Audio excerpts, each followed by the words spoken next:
The following is an exclusive presentation of WI Garden Media, celebrating 10 years of being the voice of Garden Talk Radio.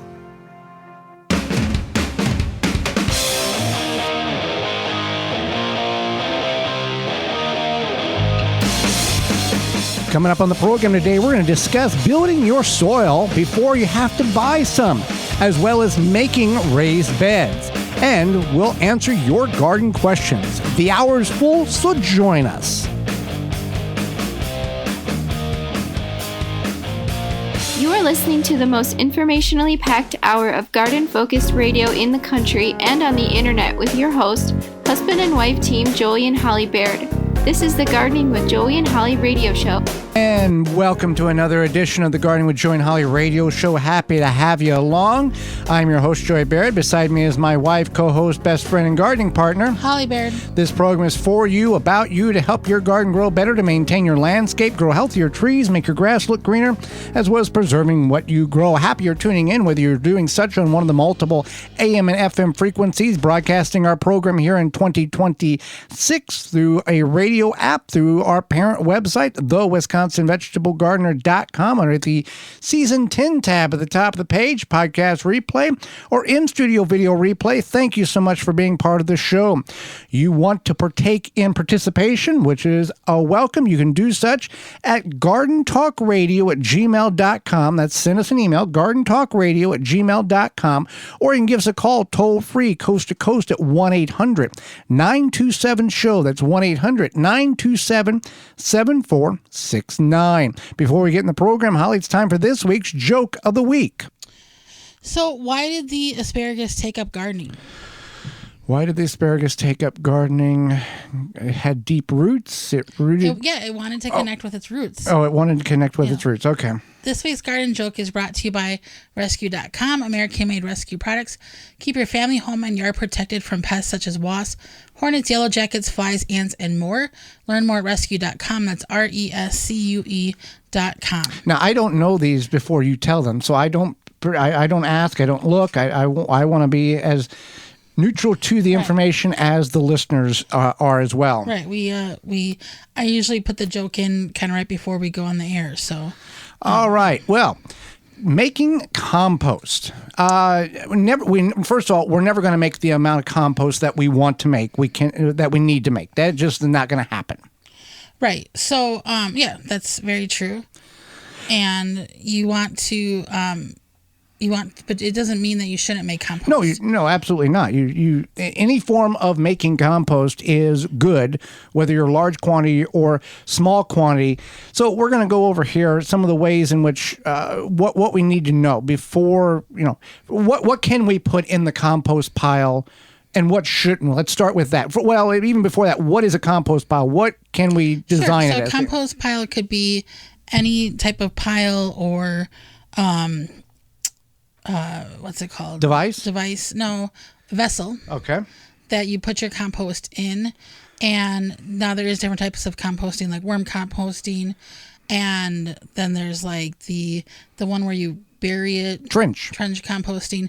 We're talking more about like a pile situation. Not that you can't put this stuff in there, but we're referring to more of a general compost pile. Then people sometimes will buy or build those turnable composters. Tumbler. There you go. So anyway, a compost pile is just basically where you are taking your household waste, mostly your kitchen waste, and you're allowing it to break down to create compost.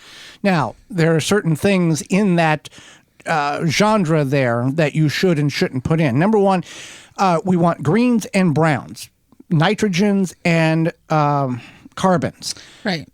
Carbon can be shredded paper, can be cardboard. Now, some people may not. Twigs.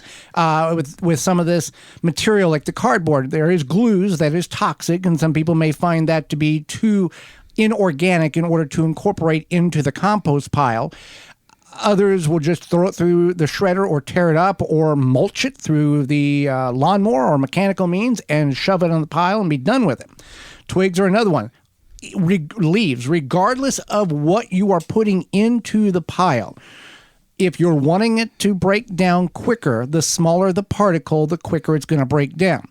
Now, tumblers, the recommended size of an on-ground unit of unit area in order to build compost is 1 cubic yard. That's 3 foot by 3 foot by 3, a 3 foot cube. Yeah, essentially. This is for hot composting. Yes. Now, there is another thing called cold composting, which we'll talk about momentarily, but we're going to focus on hot composting. Hot composting is the art or the practice of mixing your greens, your wet materials with your browns, your dry materials, to create a breakdown process where the microbes get in there and a heat is generated. And when we're talking heat, the larger the pile, the more heat that can be generated. You're looking 120 to 180 degrees. So here's some, so you want to, if you're doing this method, there's some benefits. One is it's going to kill the weed seeds and pathogens while producing this nutrient-rich compost.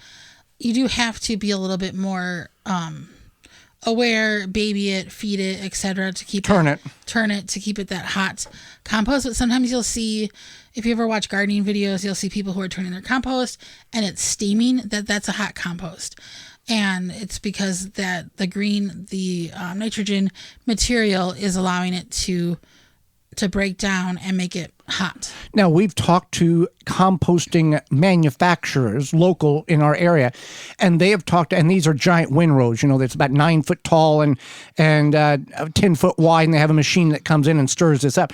They've actually took and cooked a Thanksgiving turkey in the middle of that pile because it got over because it gets to 120, 160. With that big pile, it was getting almost 200 degrees. Right. And they left it in for multiple hours, but they cooked a ham or a Thanksgiving turkey in this windrow of compost. I don't know if I would like that or not, but whatever. Talk about getting back to nature. Right. But anyway, so that's hot composting. Now that's a more active. Well, we never talked about what we shouldn't put in the compost pile, and that really determines where your pile's at. Right. So you don't want to put any dog or cat feces.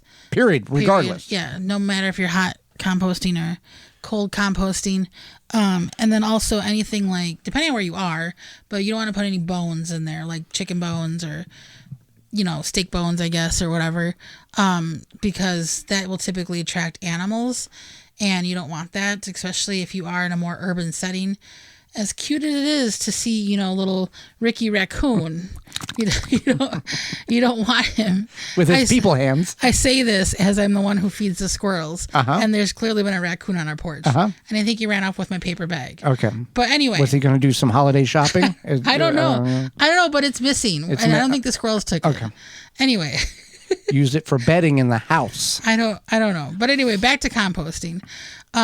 Yeah, grease, bones, milk. Milk you can utilize as people will take that and turn it into a calcium source and like water plants with that if it's starting to go bad. Mm-hmm. Again, do it at your own caution because that will attract animals. It's not really a lot of calcium. Right. Yeah. It's a very watered down. It seems kind of pointless. But anyway, so then we have the cold composting, or maybe more of the passive composting, where you just have the pile and you can make this pile as big or as small as you want. You just want to make sure that there is some access to some air for it, whether you're doing a tumbler or just like a regular pile, or you take some fencing and fence something in. But that is the cold composting. You do want to turn it if you can. You don't have to. And we've done it where we don't turn it, and then we had like a little hatch. Yeah, a door. There we go. Yeah, it was pallets, and we made a door, open pit. Now, you bring this up. There are certain municipalities, some HOAs, some towns where it is code where if you're going to do compost, you have to do it in an enclosed unit, like a tumbler. Or you just don't let people in your backyard. Well, that too. Anyway, so what they don't know. Exactly. That's something on the milk aspect. Milk provides some calcium, around 4 to 5 grams per gallon of nutrients. It is an expensive way to go if you're going to fertilize with milk. So it's almost it's very minimal to nothing. If it makes you feel better that you've got milk going bad, you're going to go on vacation, you pour it and water your plants with it. Fine and dandy, but don't expect any dramatic change, magical change that this milk is going to provide for your plants. Right. It's not life changing. So Now, with the cold composting, it can, with the hot composting, if done as we've instructed and shared with you, you can have compost made in like 60, 90, 120 days, 3 months, three or 4 months. Right. There's some people that will do what's called, I think it's, beer composting, where they spray the grass clippings with beer and they mix it in like 14 days and have it turn around because like of the fermentation. Yeah. Now with the cold composting, you don't have the seed. The seeds are still going to be viable, weeds, whatever, and it can take years to do that. If we're going to add, and that reminds me, if we're going to add grass clippings, which is a great additive to your compost bin, because it is green, it is wet, you want to make sure that your yard, wherever you're acquiring these clippings, have not been sprayed with a weed and feed, because it has a broadleaf spray chemical to eliminate all your dandelions and your lamb's quarters to make your yard look nice and pretty.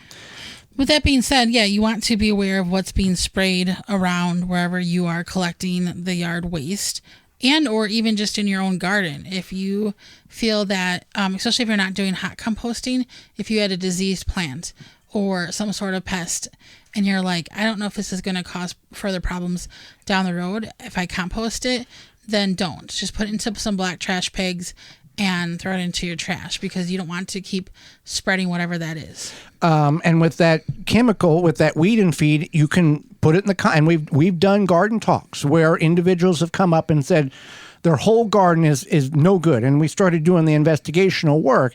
They had used grass clippings in their compost bin that had been, the yard had been treated with a weed and feed, and it turned from grass clippings to black compost, the best thing you could possibly have. And that chemical was so persistent that it still was active in the black compost that was affecting the green beans, the tomatoes, the nightshade family plants. Now, also, where you get your compost, whether you're making it or your animals that you can utilize the compost from, the manure, chicken manure is hot, it needs to be aged. Cow, horse, rabbit. Pig manure all needs to be aged. Now, alpaca and rabbit manure, you can use that right away. It's not considered a hot manure, and it will not burn your plants. If you utilize chicken, horse, cow, that type of thing, you put it on the garden, you work it in, it's going to kill the plants. It's going to burn the plants. Also, the source in which you get this from is important even now more than ever. So when you talk about burning the plants, yes, that might confuse some people. So because it's so high nitrogen that the plant absorbs it and basically, it internally burns the plant, not like fire, but to the point where it can't do much. It wilts and gets looks like it needs, it's not good for the plant. It's got to be aged. Okay. And then the source of your compost, killer compost, is now becoming more and more of a thing. We've had Joe Lample, a host of former PBS's Growing a Greener World on the program, multiple years. He experienced this, what is called killer compost, and this is a little snippet of that interview, and he can explain it a whole lot better than you and I can. But I want everybody to be aware that this is a problem. Okay, that's definitely really good to know. Now, we always talk about killer compost every time you come on the show, but it's really worth repeating. This is something that could happen to just about anybody. What is killer compost? And you had to deal with this personally in your raised beds. Could you share with us what happened? Okay, so killer compost is basically using composted horse manure that came from hay that was grown in fields that was sprayed with persistent herbicides. So I'm talking about Grazon, imidacloprid, and different persistent herbicides that are so, they just don't break down naturally. In fact, they're designed not to break down. And so over 4 or 5 years after composting, they're still intact, and that herbicide can kill many plants that come in contact with it. And so when gardeners unknowingly use horse manure, composted horse manure that happened to have hay that was treated with this persistent herbicide, that can pass through to the gardener's use of it in the garden soil, and that's when it can kill your plants and ruin your soil. And the reason I know about it is because I'm well researched on it, but I also, even knowing that, I couldn't resist the temptation to use my own composted horse manure from my own farm and my own horses when I built my raised bed garden. And I put 20% of my bed, I used the composted horse manure on my property without checking first to see if it had the persistent herbicide in it, and it did. And as soon as I got the horse manure in my garden beds and the plants started growing and the roots came in contact with that persistent herbicide, suddenly my plants started curling up and becoming deformed, and it was very apparent what had happened. I knew immediately when I saw it what had happened, and I did it to my own garden. I couldn't believe it. I was so mad at myself, but, live and learn. It happens to the best of us. And so you have to be careful with anytime you're using animal manure in your garden. You have to be sure before you put it into your garden that it's free of any persistent herbicide. Well, this can be true for weed and feed, inorganic weed and feed that people take the grass clippings and compost and throw in their yard or in their garden, because that weed and feed is to kill the broadleaf plants in the yard to make the grass grow, and it's persistent and even in the compostable form. So it can be the same detrimental effect that you went through on a much smaller level, but still as deadly.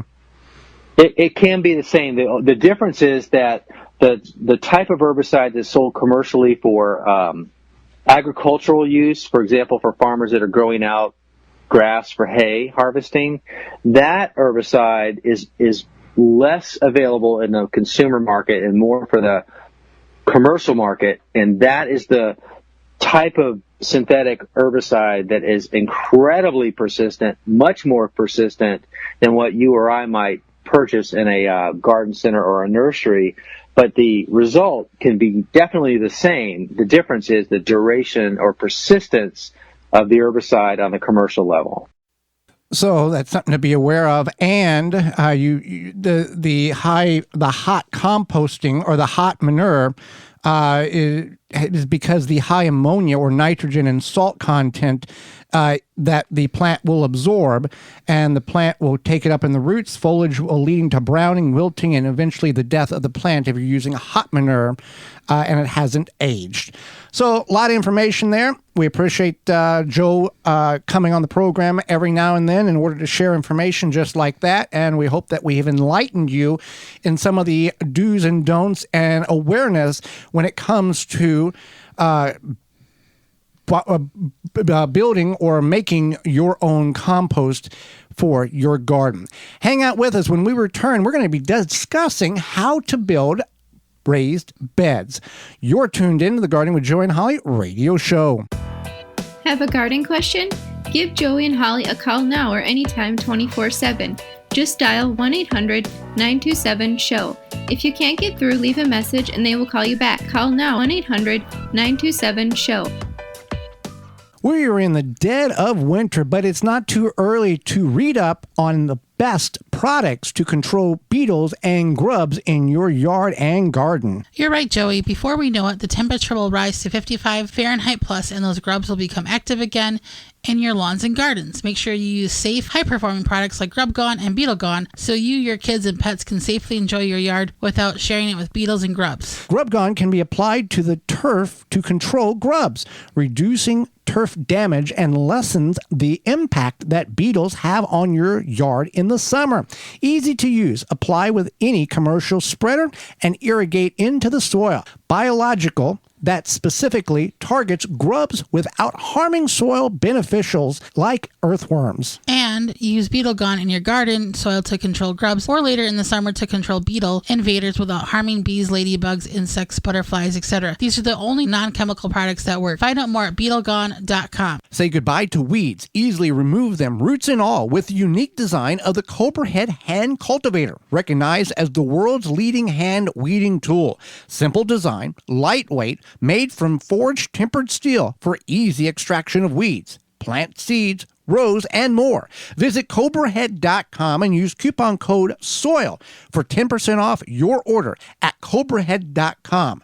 Coupon code valid 1 per customer. Get in your garden with Diggs. From gardening gloves to accessories, storage, organization, and more, Diggs products combines form and function with a splash of fashion and are ideal for women who possess a passion for plants and enjoy harnessing the beauty of nature. Steeped in color and pattern, Diggs gloves are inspired by nature and are designed to protect your most valuable assets, your hands. Get your Diggs on at diggsgardening.com, the Home Depot, Amazon, and search for it by name, DIGZ, diggsgardening.com. Get higher yields with durable green bed raised garden bed kits designed to be drainable, breathable, pest resistant, and long-lasting. DurableGreenBed.com. Abundance guaranteed. A non-selective herbicide that is also USDA BioPreferred certified?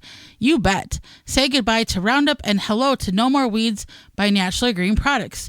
No More Weeds kills weeds with no harsh chemicals and no glyphosate. Safe around pets, No More Weeds has a proprietary sticking agent to use around gardens, pools, decks, patios, anywhere there are weeds. Available online at natgreenproducts.com, Amazon, and Walmart.com. Order yours today. The same great company that brings you no more bugs. Check out ivorganics.com. It's America's leading garden product YouTube channel. IV Organic products are innovative, organic, effective, and proudly USA made to help you achieve your best growing season. Use coupon code RADIO10 at checkout and save 10% on your entire order at ivorganics.com. That coupon code again is RADIO10 to save 10% on your order at ivorganics.com.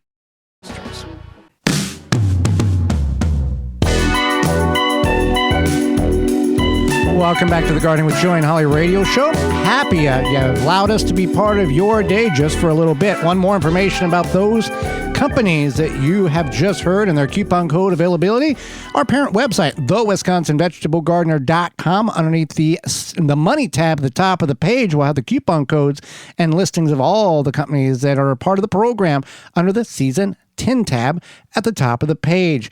Well, when it comes to gardening, there's many different forms, fashions, and methods in which to grow a little or a lot in your backyard or your farm. We're going to discuss raised bed building and placement of those raised beds in your backyard, front yard, your property. I think we should talk about placement first because this might deter some people or encourage some people. So you want to make sure that you have enough space for the raised beds. You can make them as long as you want, but the width across, you want to keep it usually about 3 feet, 3 to 4 feet. 4 feet max. Yeah, because you want, and you might think, well, that's silly if I have all this space, but you want to be able to reach across the bed. So if you are horizontally inclined like I am, or maybe you're not very tall, then 3 feet would be more appropriate. But if you're taller, or you have taller helpers or longer arms or whatever, then you could probably get away with 4 feet. But that's something to keep in mind is the width. And 4 feet, you get an 8-foot board and you cut in half and you got 4. Otherwise, you're going to have some odysseys whenever you go 3 foot wide, which we've seen beds 1 foot wide, 3 foot wide. 4 feet wide? 4 feet wide. We've got 2 beds that are 4 foot by 16, 4 beds that are 4 foot wide by 12 foot long, and a number of beds that are 4 foot wide by 8 foot long. So, and the orientation of these beds, wherever you're going to place your beds, keep in mind that you're going to bring in, you're obviously not going to make the amount of soil that you need. You're going to bring in soil. You're going to bring in good quality compost, soil, raised bed, some type of mix there. So you can get away with having smaller square footage and still getting good quality, even if not better quality produce than you would if you're just going right in the ground. That's what we experienced. We went from 1,800 square feet in ground to about 670, 690 square feet in raised beds, and didn't lose the decrease in productivity because of the good soil. Right. And that's the thing is that maybe you don't know what your soil situation is. Maybe you don't want to know. Maybe you just like the look of raised beds. So there's no even though you're like, well, it might take up more space and less yield, that's not true. So it's something to keep in mind. Or the orientation of the beds, it's recommended, and you can do whatever you want. First of all, look up, is there trees? You want to have as much sun as possible. You want to have at least 6+ hours of sun. Or tall buildings. Tall buildings. North to south, for even light distribution of the plants. And you want tall plants like tomatoes on the north side to avoid the shading of the small plants like herbs or lettuce. So keep that in mind, which you can do from south front to maximum sun in the back, that in the back. So what is the materials? Now, this can be whatever you want. Most people will go with traditional commercial grade lumber, 2x10s, 2x12s. Treated is what we went with because it is treated with a copper material, not arsenic like it used to be back in the 80s and 90s.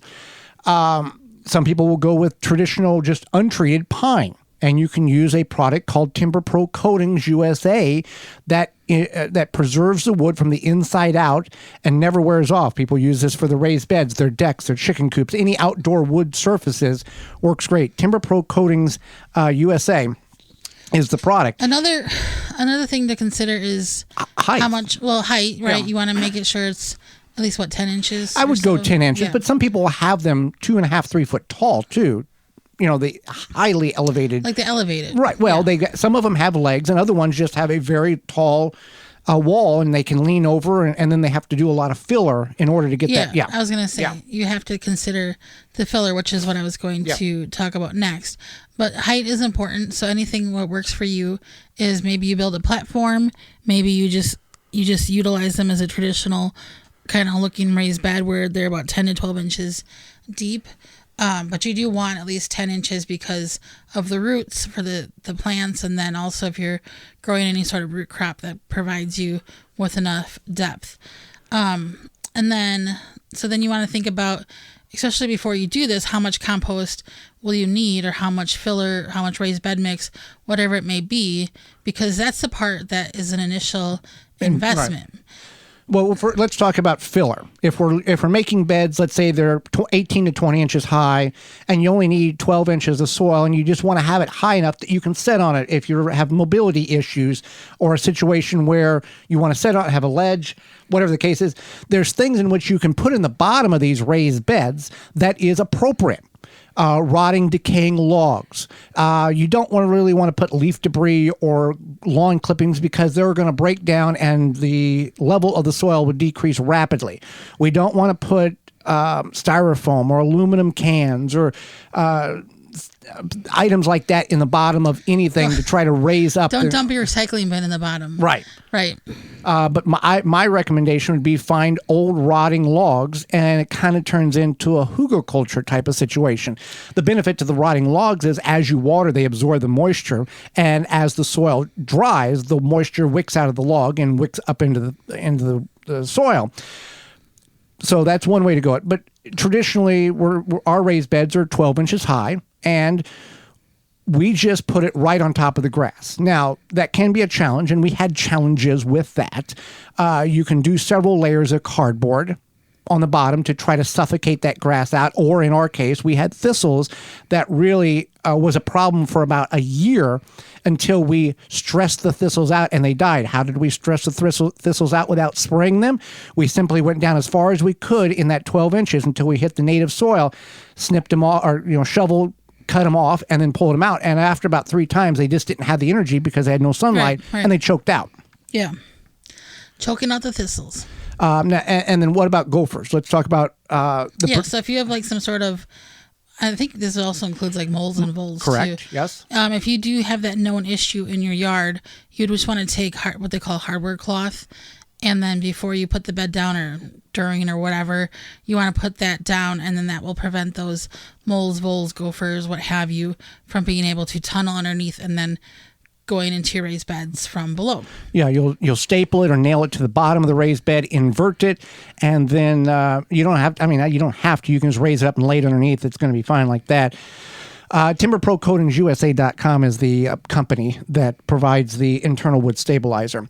So when we are going to build or orientate our raised beds in the backyard, front yard, the space between the raised beds is crucial. Now, you may think, oh, I'm going to shove them up as tight as I can because if I do that, I can get 3 more beds in. Well, you're going to have a nightmare when it comes to trimming the grass, getting in for normal maintenance. You want to have a minimum of 3 foot, preferably 4 foot wide walk paths from bed to bed. Another thing to think about, aside from the orientation, is how level is your land? Now, I'm not saying that everybody's backyard is full of dips and whatever, and that's natural usually anyway, but it's something that once you put that bed down, you're going to see, oh, this like 2 feet is hanging over, and then you kind of have to do some landscaping type of things. So yeah. Does the beds have to be absolutely perfectly level? If the one end's up 2 inches and the other end's down 2 inches, it doesn't matter. If it matters to you, then make it work for you. Also, if you're in an urban situation, you've got neighbors, you got property lines, what is the code in which you have to be off the property line? Some places require you to be X amount of feet off the property line before building or constructing any type of semi or permanent type of structure, and raised beds would probably fall into that in some instances. We didn't straighten ours up. We followed the code, but if you look at it, level them. Well, no, from the property line out. If you look down the property line, one's about 6 inches too far, the other one's 6 inches in, another one's 8. It's all it's not staggered. It's all over the place. Which when you put compost in, it really, you can't move them. Let's talk about the compost. This is the key. You talked about it's an investment. Where do we go, and how do we calculate how much compost we need? Sure. So there's different compost calculators online. So you can put, like, say for example, you're building an 8x4 raised bed that's 12 inches deep. You would put this information in there, and it's going to say, it's going to make that noise.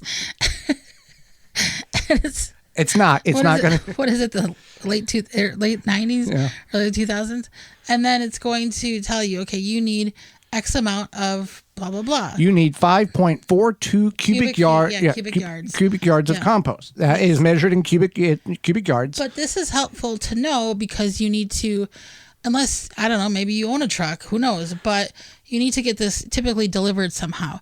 And some of these places will deliver up to, okay, we will deliver a minimum. They have to have at least. They have to have a minimum. And then they also have a maximum as well. But it's something that you have to keep in mind is, for us, it was like we just went with more. Yeah. Because then it was for us, and this was a couple of years ago. It was a $60 delivery fee, which is every place has a delivery fee that you can't get away from that. And I'm picking numbers. It wasn't exact, but it was like 6 and 6.4 yards for us. We needed to fill. So we went with 7 yards. I think we went with a whole nother. I think we went like 7.5 yards. Yeah, that sounds right. Due to the fact of we knew that in a couple of years that soil is going to settle. So we took and filled our raised beds with the compost we needed, and then we took a tarp and laid over an area where we weren't going to grow, and that's where that excess compost went and lived for a year to a year and a half until we needed to start topping off the raised beds. That way, we didn't have to buy more compost. We didn't have to have a minimum yardage requirement, and we didn't have to pay a service fee. And then our niece and nephew came over and they helped us, and they were playing in the compost. Yeah, it's like a big giant sand pile. Yeah, then my nephew rode his bike through it or something. Yeah. So that just pays off in itself. So now there are places, and I've done this too, where if you just have a little 4x4 square foot by 8 inch Rootmaker grow bags, rootmaker.com grow bags, or use Radio 26 to save 10% off your order, or you have one of their pop-up beds, and you just need a half a cubic yard of compost. I've gone with a car and buckets and bags and went back to the pile and filled it up, and then you can do that. Yeah, absolutely. It saves you a service charge. You don't have to buy more. It was exactly the amount that I needed in order to fill the beds and the bags that I had for the project I was working on. So I remember that. Yeah. But you don't want to spray the ground before you plant or before you put the bed down. What do you mean spray it? Like some people may want to spray a weed killer. Like a grass killer. A grass killer, and don't do that. You don't need to add worms to your compost in your raised beds, they will naturally come. It's amazing how quickly they will come with that, just setting it right on the native soil and come up. Can you do a raised bed in an area where, let's say, a concrete patio, porch? Why couldn't you? You absolutely can. Yeah. Some people will decide to put some type of weed cloth underneath to allow the water to permeate through, but not, and it will hold the compost or the soil in. So that is totally doable. Work with what you have. Yeah, there's no necessarily wrong way to do it. There's just ways to do it better and to have a better garden. Now, you're going to have to top these beds off probably every couple of years. And then that way you can do the cards. That's just the reality. Yeah, that's the reality. Don't know where it goes. Have no idea. But it just does that. The worms eat and run off with it. And with our system, and we've talked about this in last week, is we've installed dripworks.com irrigation system. And we run on a timer during the growing season. Right. 20 minutes at 8 o'clock in the morning, 20 minutes at noon, and 20 minutes at 5 on a timer. And we have a feeder line. Each bed has a certain amount of drip lines in it, and it works really, really well. Also, we need to talk real briefly about animals that may get into your bed, like rabbits. Yeah, you can definitely use what's it called? Fencing. Poultry wire, chicken wire. Yeah, that's not a problem at all, and it does happen. You would think that rabbits wouldn't want to hop up there, but they do. And so if you have to use some sort of barrier, whether it be the fencing or something else, that's fine. And you should definitely consider that, and don't think like it's going to magically. It doesn't. Get gets worse. Yeah, it gets worse. It gets worse because those rabbits, I think they like cue other rabbits in. So, yeah. All right, so we're going to talk about the Scrusher, and the Scrusher is a boot and shoe cleaner. And what it does is you set outside your home, your garage, wherever. Cabin, and you want to just clean your boots off real nice and easy and quick. It's a shoe brush station that is built with a weather-resistant steel frame, also made with black UV powder-coated finish for year-round outdoor use. Super easy to use, super convenient, removes any of that dirt, mud, slush, and it's a user-friendly design for trouble-free cleaning, saving time and effort. And it's made in the USA. You can use code. You want to go to scrusher.com. That's SCRUSHER, and use code NOMOREDIRT5 to save 5% off and free shipping at checkout. When we return, it's time for your garden questions and our garden answers. You're tuned into the Gardening with Joey and Holly radio show. Got a question for Joey and Holly? Send it via email anytime to gardentalkradio@gmail.com. Azure Standard is America's premier family-owned online store for organic foods and healthy products for your home and garden. They deliver directly to families and businesses through more than 3,500 drop points across all 50 states, making it easy to get everything you need in one simple pickup. As a natural health food distributor, Azure brings bulk and specialty items to communities nationwide. They offer more than 12,000 products that meet their clean ingredient standards, high quality, non-GMO, organic, and naturally sourced. You'll find everything from groceries, health and beauty items, and household essentials to nutritional supplements, animal care, hobby supplies, and even gardening products. Simply put, Azure Standard has something for just about every part of daily living. Visit azurestandard.com and use promo code JoeyandHolly15 at checkout to get 15% off your first order of $100 or more when you open a new account and ship to the drop location of your choice. Visit azurestandard.com. That's AZURE standard.com. Jung Seed Company is a family-owned and operated gardening company since 1907 with the largest selection of seeds and plants online. Use coupon code 15TG26 to save 15% off your order at jungseed.com. That's JUNGSEED.com. Pomona's Universal Pectin is a high-quality pectin that gels reliably with low amounts of any sweetener. If you're trying to reduce the amount of sugar in your diet, you'll love Pomona's Universal Pectin. Now you can make healthy homemade jams and jellies sweetened to your taste. You can use sugar or honey to sweeten. Pomona's Universal Pectin keeps indefinitely when stored in an airtight container. Easy to use, versatile, and comes with directions and recipes in every box. Find out more and where to buy at PomonaPectin.com. Also available at natural food stores and online. MyRootmaker.com has the tools to start your plants off right and keep them growing through harvest. From their seed starting trays with an innovative design that air prunes the roots to their large variety of grow bags, 1 to 60 gallons.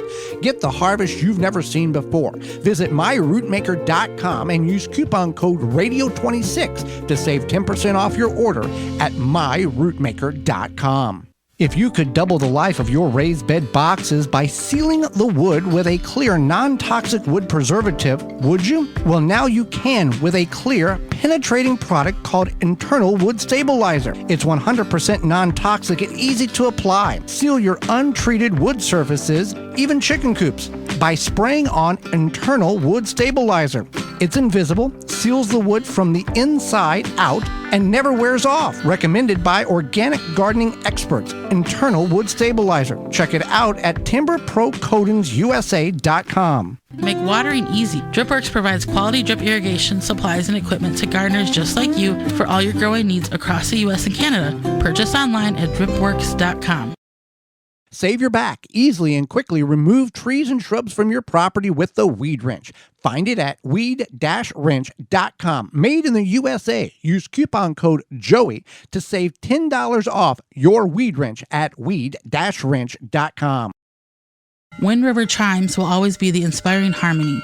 With a large selection and customization options, you will find the sound that soothes you. Visit windriverchimes.com to shop and find out more. Soil Diva Liquid Microbe Stimulant Spray improves the health of your plants you work hard to grow, stimulates the natural enzymes, and increases beneficial soil bacteria.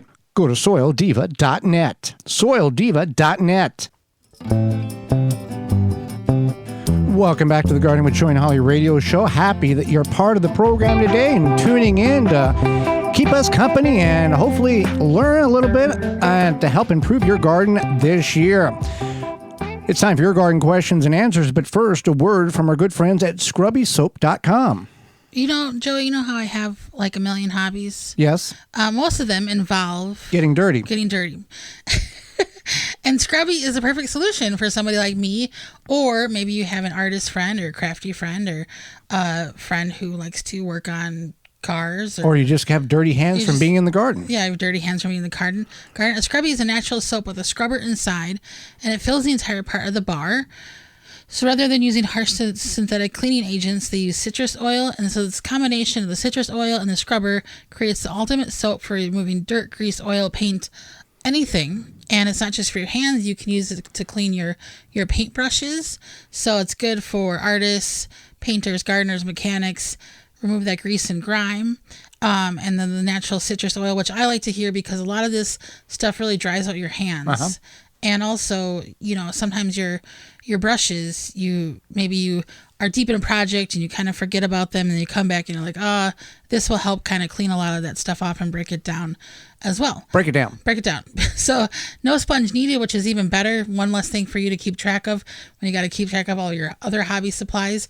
So you can get 10% off your order by using SOAP, SOAP, at checkout at scrubbysoap.com. Well, we've got time for your garden questions and answers. You've got a question, send it on over to gardentalkradio@gmail.com. That's gardentalkradio@gmail.com. Or you can give us a call toll-free, coast to coast at 1-800-927-SHOW. That's 1-800-927-7469. If we can't get to you, please leave a message and we will call you back with the answer to your question. All right, I would like to change the color of my hydrangeas and can do this. How can I do this? By changing the pH. Yeah, by changing the pH. I want to know how I do it and how long will it take. There you go. Okay. So apparently, I didn't know this. Hydrangeas, you can change the color. Yes. By certain flowers. Lowering or raising the pH level in the soil. Yeah. So it can affect the availability of minerals like aluminum, acidic soil. So lower pH makes them blue-purple, and this allows for minimum aluminum absorption. While alkaline soil, which is the high pH, turns them pink-red by blocking it. So you can also do this with roses and cannas. Mm-hmm. They have subtle shifts, but hydrangeas offer the most dramatic pH color change. So it's a process. Right. Though. To lower the pH, you want to get aluminum sulfate, and it's 1 tablespoon per gallon of water. You want to do this March, April, May. Drench the soil around the plants, avoiding leaves, and to make the aluminum available for for blue blooms. To turn pink, you want a 1 tablespoon solution of hydrated lime, 1 per gallon, 1 tablespoon of hydrated lime per gallon of water. March, April, May as well. Do the same thing, drenching around the plant. You can do this a couple of times if need be, and this can take a growing season or two in order to get this completely altered the way you want it to do. It's a slow process, and can take weeks, months, or even up to a full growing season or longer, depending on the soil pH, available aluminum availability. It's best to adjust in the fall, early spring, before the buds start coming out. So this is not just, I want to change it, let's do it tomorrow, and we'll see change next week. You're not like in Alice in Wonderland where they're painting the flowers red. The flowers, yeah. But it's cool, and I think that if I'm pretty allergic to hydrangeas, but well, then this wouldn't be a thing for you. No, but if I was not and I grew them, I would try that because it'd be kind of a fun science experiment.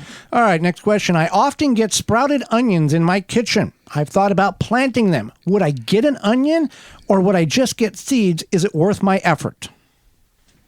You would get onion greens. You're going to get onion greens, and you're going to get onion seeds if left in the ground long enough. However, here's what you need to know. You're not going to get another onion. Onions are biennials, which means they grow the first year. If you left them alone in your garden, they would regrow the next spring and then put on the seed pod in order for regeneration. The problem with doing this with a sprouted onion that is not yours, that you did not grow, is you don't know where it came from. So you may be collecting seeds that are long day if you're in the south, or if you're in the north, you may be collecting short day onion seeds. Yes. But the good thing is that you can use those greens. Yes, you can use the greens. But the seeds, unless you've grown it yourself and it's sprouted in your own kitchen, you don't know the geographical area which it came from, because that's the key in order to get good bulbing onions. Is if you're in the north, you want long day, neutral day in the middle portion of the United States, and southern is short day. So it will grow. You can get seeds. You're going to get greens. However, with that second year, you want to be aware that plant is going to be much more tougher in the green category, because it is going to utilize all the bulb energy to put that green top on in order for seed production, and the bulb actually gets smaller over the course of that reproductive cycle. So use the greens in the kitchen. Don't plant it. If you plant in the ground, then it's going to be tougher, but you can use those greens early. Utilize that onion the best you can. I don't find it's worth anything to try to regrow and to get anything off of it, even if it's your own onion. It's a lot of effort for a little return. Right. So let's talk about this next question here. When do you turn on your grow lights? Right after you plant, or when they sprout? For how long, off and on? So when you planted them, you don't have to turn that grow light on right away. You can wait until they sprout. And we grow, what is our 12 hours? We will start with 8 and 16, and then work our way up to every couple of weeks. We'll increase it to 10 and 14, and then 12 and 12 in order to supplement the amount of light for the plant. And not all grow lights are created equal as well. So keep that in mind. And something to keep in mind is most people, when you're planting these things outside, you are planting them pretty close to the summer solstice, which is the longest daylight day. So keeping them on there for 12 hours is not a bad thing. Right. When do you, let's see, what are your thoughts on soaking seeds before planting, both indoors and outdoor direct sowing? Does it help the seeds at all in germination? I mean, it can help some. Like, for example, larger seeds, it can help kind of break down the seed coat if you soak them a day or so before, and they could sprout sooner. But as far as like having to do it, it's not necessary. People will do it with okra. Well, you can do it with water. You can do it with compost tea. Milk. Okra, you do it with milk to break down, 2% milk to break down the coating on that seed, and you can get these to sprout 3 to 5 days sooner. However, here's the be aware asterisk in this conversation. If you're soaking 40 or 50 pea seeds, you can get a jump start on them. You can soak them overnight, 12 hours. The larger the seed, the longer you want to soak it for. But then you go out and you start planting, and then you go, oh man, I got 15 seeds. I got nowhere to go with because I soaked too many of them. Yeah. That is a problem. So you might want to plan ahead and figure out, where you're going to plant them and how many. I know I need at least this, so I'm going to soak 20 seeds, and then whatever else I need, I'll just plant directly and not soak them. The other thing your pumpkin seeds, your corn, okra, your larger seeds like that, I would go ahead and soak. Yeah, why not? It's not going to hurt anything. Your smaller seeds, your radishes, your tomatoes, your peppers, your tiny little seeds, it is a mess to try to soak them. And you're only soaking them for like an hour or 2 hours because they're so small. And then you drain the water off, or you're fishing them out of water. They all stick together. It is a tremendous mess to deal with. Even with tweezers, it's much carrot seeds, example. It's just easier to go and not just direct sow them without having to soak them at all. So with your indoor seedlings, what, if anything, do you feed them, or is it just watering them until you plant them outside? That definitely depends on what you planted them in. Yeah, if you plant them in the expandable peat pellets, that only has peat moss or cocoa coir in it based on the manufacturer, and it has no nutrient value in it. So you would need to supplement something in that seed tray for feeding them. They will last 3 to 5 weeks without any problem because they're utilizing what was in that seed coat to grow. After that, they're going to start getting weak and wilty looking and just kind of, drug, because they're just living off the water. So you can use a compost tea, you can use a synthetic or organic liquid fertilizer. Either way you go, I would recommend using just a quarter of the strength in what the package indicates. If you're using compost tea, you don't have to worry about it. It's going to absorb what it needs.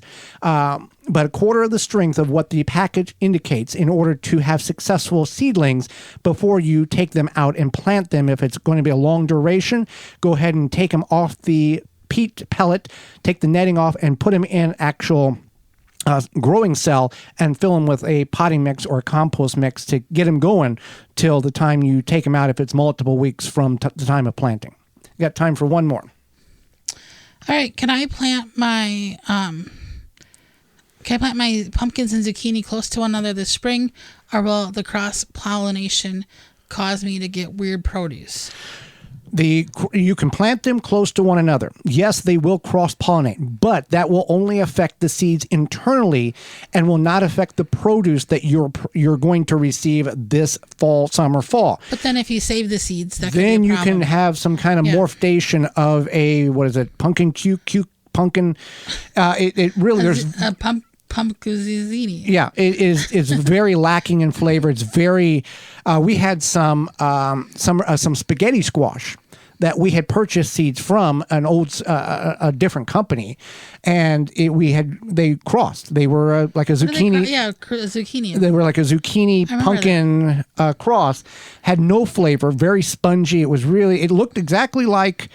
It had the shape of a spaghetti squash, but the ribbing of a pumpkin on it. Yeah, and it was yellow. Yeah, it was very unique crop. That was strange. We couldn't do anything with it. Right. Well, we appreciate your time. We are out of time, and we appreciate yours. If you've got a question, you want to submit it over, you can certainly do that by going to your email account. gardentalkradio@gmail.com. Send it on over. You can find out more information at our parent website, thewisconsinvegetablegardener.com. And you can also send us a question via phone, toll free, 1-800-927-SHOW. That's 1-800-927-7469. Tune into the program next week where we will be discussing what not to buy at your garden center, as well as preparing to plant cool weather crops. And we'll have more of your questions and answers. So until next week, for Holly Baird, I'm Joey Baird, and we will see you in the garden.